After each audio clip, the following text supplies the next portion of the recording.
Today's stock market action was roaring. It looked to me like an easy money, cheap dollar, risk-on trade. And what I want to ask you is, after Fed's Bernanke's press conference, is that the deal? Is the stock market just going to spiral sky high now that we know money is going to be loose and the dollar is going to fall?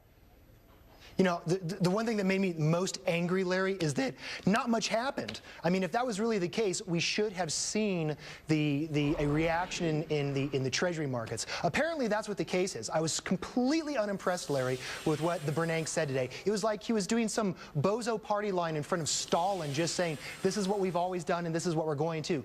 All right, Don Luskin, what are we to believe with this guy? How do you play that in the stock market? And is it the inflation stock sectors that are going to do the best, including gold and silver and industrials and commodities and pro-growth cyclical retailers? Don, how do you see this? Let's see. Now, what did you leave out? But you know, defensive stocks. I left out defensive stocks because apparently the market today, I don't know if the market's always right, but the market today basically is doing the easy money risk-on trade. It's not doing the Fed restraint trade, even though Bernanke ruled out QE3 and said in a couple of months they may take the extended language for the zero funds rate out. I mean, I thought he made a little shift in policy, but the market action didn't agree with me. Well, I think you need to figure out a way to resolve that contradiction, because I think the narrative is not holding together here. Bernanke said very plainly that there's not going to be QE3, and the idea that there would be QE3 and QE4 and QE5 and QEN has been part of the hyperinflationary gold parabolic bear narrative that we've just heard over and over and over. Bernanke completely shut that down.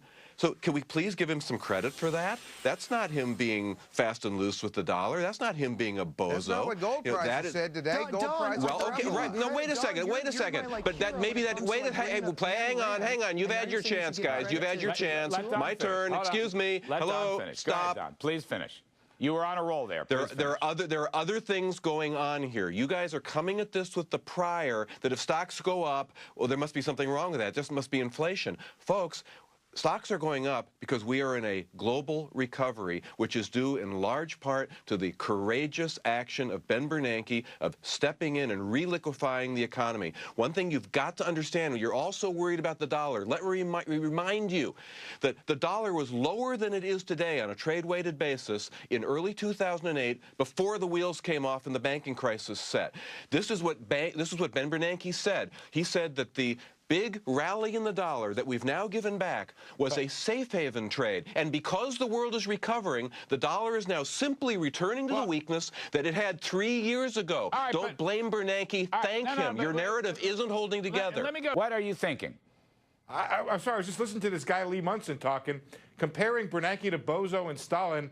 To me, it was a little bit over the line there, Larry. I just wanted to point that out, and I think that he's really contradicted himself in a really interesting way. He's pointing out that Bernanke was first talking about inflation now, so I'm a little bit confused as to where he is and a little bit concerned about his rhetoric, Larry.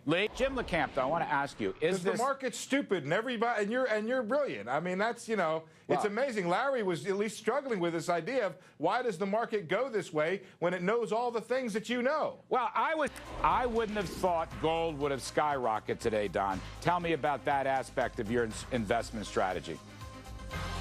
The only thing I can see in Bernanke's speech that was the least bit of a cue for that was when he said that when QE2 is completed in June, they were going to continue to not only maintain the size of the balance sheet, but to reinvest the MBS cash flows, which means that the natural attrition of the balance sheet won't be allowed to take place. That was the only dovish thing he said. So I tell you, it makes me think that gold's a little toppy here, Larry. That's where I was going to go. You think gold's a little toppy? Very good. That's I think a great it is. point. All right.